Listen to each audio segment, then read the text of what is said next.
C'est votre humble serviteur Pierre-Elvis Bronzac. Aujourd'hui, j'ai l'honneur et le plaisir, comme nous vous avions annoncé, au travers les spots publicitaires qui est passé sur YouTube et Facebook, nous vous avions annoncé une nouvelle émission qui s'intitule La santé des Africains en Europe, précisément en France. Donc voilà, nous voulons un peu avoir l'éclaircissement d'un praticien, c'est lui qui est médecin, un scientifique, lui il connaît plus que nous, il va essayer de nous éclairer. À partir de lui, nous saurons exactement où ça naît. Peut-être il y a aussi des corps de mortalité, ou bien beaucoup d'Africains par rapport à ce que lui sait. Alors, pour ne pas tarder, je ne suis pas seul. Je vais faire entrer mon invité dans notre plateau et il va se présenter. Il vous dira qui il est et nous allons commencer notre émission. Sans plus tarder, je demande à notre invité de rentrer, de prendre place à votre plateau. Docteur, bonjour. Bonjour, Pierre-Elvis. Ça va? Vous allez bien? Très bien, vous? Et la santé? Tout marche. Alors, malgré le froid, ça va. C'est ça, les Africains, on tient le coup. Ok. Ben écoutez, donc sans plus tarder, je vous demande de vous présenter. Oui.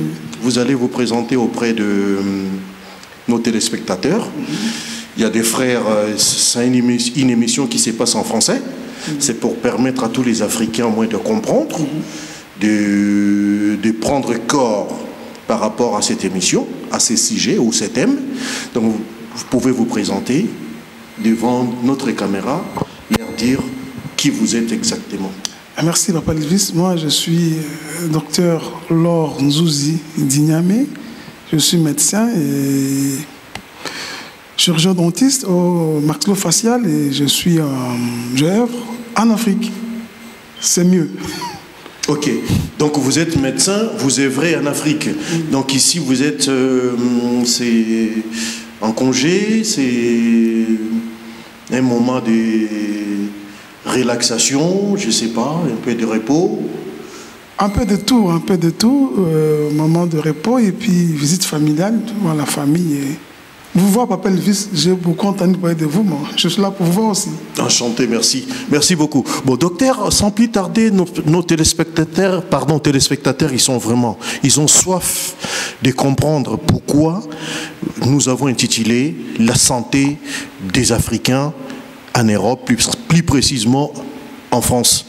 Vous pourriez nous expliquer en termes simples ou scientifiques, c'est quoi la santé exactement? Merci, Elvis. En tout cas, on doit être plus pratique et plus bref, pas trop technique, pas trop scientifique. Et en quelques mots, selon l'OMS, la santé peut être définie comme un état complet de bien-être physique, mental, social, et ne constate pas seulement l'absence de maladie ni d'infirmité. Donc c'est un état complet de bien-être. Ce qui est bien-être, c'est la bonne santé. C'est ça en termes courts.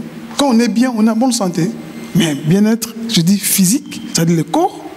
Mental, c'est la tête, l'esprit. Social, c'est tout ce qui est environnement, tout ce qui est mode de vie, tout ce qui est social. C'est ça la bonne santé. Ok. Donc, si nous disons la bonne santé, c'est quand quelqu'un se sent bien, quand quelqu'un il est dans un bon environnement, je pense, quand quelqu'un il vit bien, c'est ce qu'on peut dire que quelqu'un a la santé. Oui, c'est ça. Alors, docteur, que diriez-vous du point de vue scientifique? La santé est-elle différente pour les Africains qui sont ici, en Europe ou en France, par rapport à ceux qui sont en Afrique, chez nous? Non. Par rapport à la def qu'on a fait là, la définition, la santé, elle est la même pour tout le monde. Oui. Les Africains qui sont ici en Europe ou qui vivent en Afrique. Parce que tous, ils ont un même corps, on a les mêmes corps, on a le même physique. Papa Elvis, on a la même anatomie. Il n'y a pas une anatomie pour les Africains qui vivent en Europe ou pour ceux-là qui vivent en Afrique. Non. la santé elle est la même. Donc, il n'y a pas de santé différente. Il n'y a pas de différenciation entre ceux qui sont en Afrique. Pas du tout. Parce que nous avons la même morphologie, nous avons le même corps, les mêmes fonctionnements cardiaques, les rythmes cardiaques, il est les mêmes, les sens. On a un même cœur, on a un même sang, on a de mêmes nerfs, de mêmes muscles. Le muscle, il n'y a pas de muscle pour Africains en Europe. Le muscle pour Africains vivant en Afrique, non. Voilà. C'est la même chose, quoi. La même chose. Mais, je peux t'ajouter, peut-être pour vous anticiper ou vous avancer, cette santé-là peut être influencée par certains paramètres ou par certains facteurs qui... Vous regardez Oui, excusez-moi. La santé peut être différenciée ou peut être influencée par certains facteurs, par certains paramètres. C'est ce que je pourrais te dire. Donc, disons que la seule différence qu'il peut y avoir entre les Africains qui vivent en Europe et ceux qui sont en Afrique subsaharienne, ce sont les influences, nous dirons même exogènes. Très bien. En tout cas, vous avez répondu à ma place. Donc, ce sont des influences exogènes, pas des influences endogènes. Ce n'est pas par rapport à l'anatomie, mais c'est par rapport à l'environnement, par exemple. C'est l'extérieur qui fait que peut-être il y a les climats, il y a l'alimentation aussi. Très bien, très bien. C'est ça qui fait... le mode de vie. Oui. Moi, je me fais une chose en France. Quand je viens souvent ici en France, papa, je vais vous surprendre. C'est la vitesse, la précipitation. Oui. Ici en France, tout le monde est pressé. Vous allez à Paris, mais ça court de partout.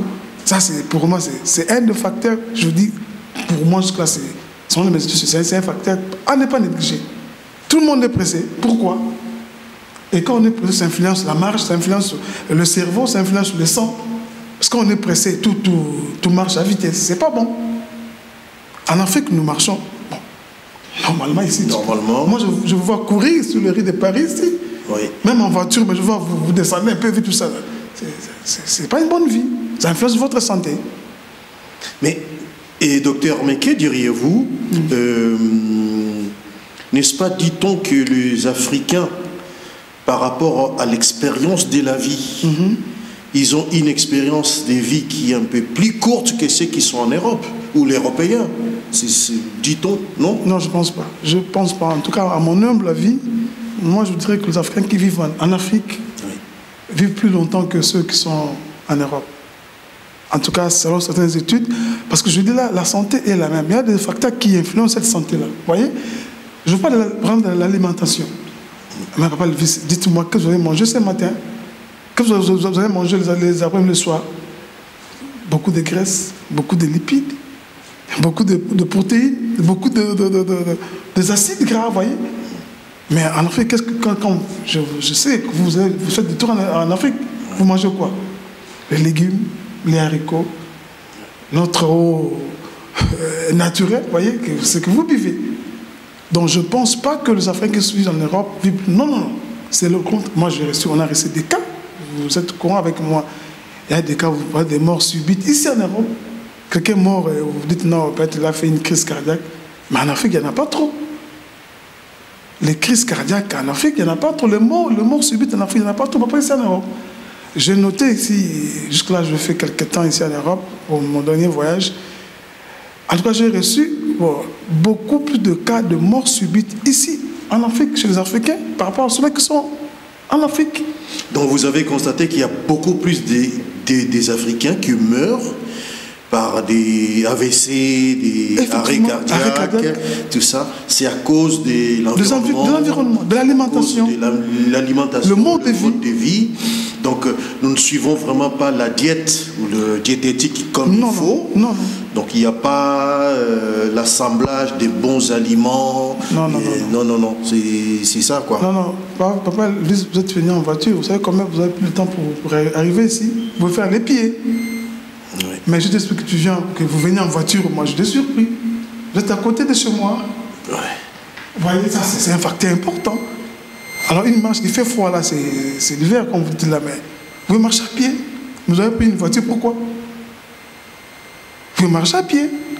Mais, docteur, je ne sais pas, il y a une question qui me vient à l'esprit. Oui. C'est toujours dans le cadre de la santé. Très bien. Nous voyons, et nous les Africains, il y a beaucoup de nos chefs d'État, il y a des ministres, et des PDG ou directeurs d'entreprise, ainsi de suite, ou des gens qui ont beaucoup d'argent, Oui.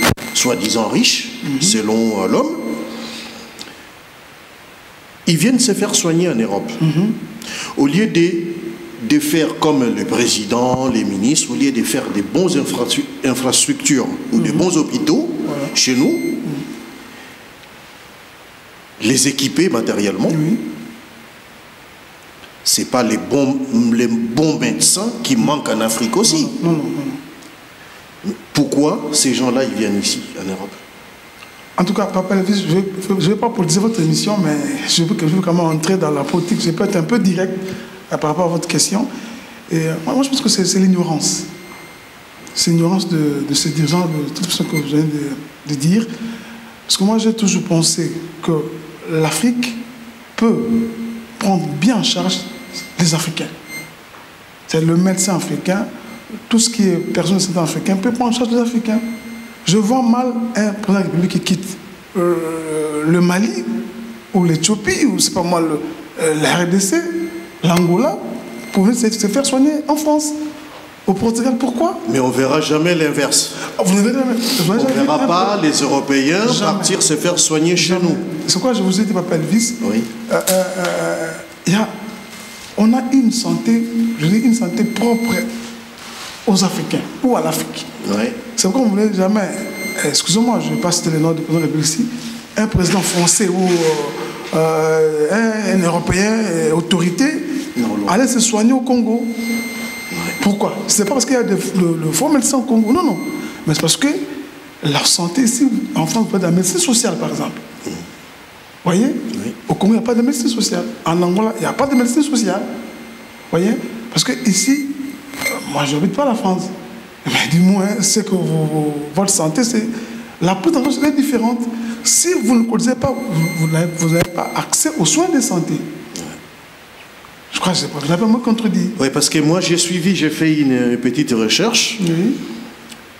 Ça, c'est notre cas. Oui. Ça, on vient de parler des cas des politiciens, de nos présidents. Excusez-moi, je n'ai pas pu répondre à votre question en entièreté. Oui. Vous voyez les infrastructures, mais c'est véritable, Papa Elvis. Il faut rentrer et voir comment sont nos infrastructures de santé. Et les hôpitaux sont presque non équipés. Les hôpitaux manquent de matériel. Pitoyable. Oui, pas seulement, je vous passe les mots. L'état des hôpitaux, mais c'est déplorable. Il n'y a pas de médicaments en Afrique. Pourquoi? Il n'y a pas de lits, il n'y a pas de draps dans des hôpitaux publics. Ça, c'est grave. Il n'y a pas d'essai de soins, quoi. Il n'y a rien. Il n'y a rien. Ici, vous appelez ça comment le CMI, c'est quoi encore oui, la CMI. L'assurance maladie. L'assurance maladie, tout ça, oui. Mais en Afrique, moi, je me rappelle, ça existait en ancien temps. Moi, je suis né gratuit, comme je dis là.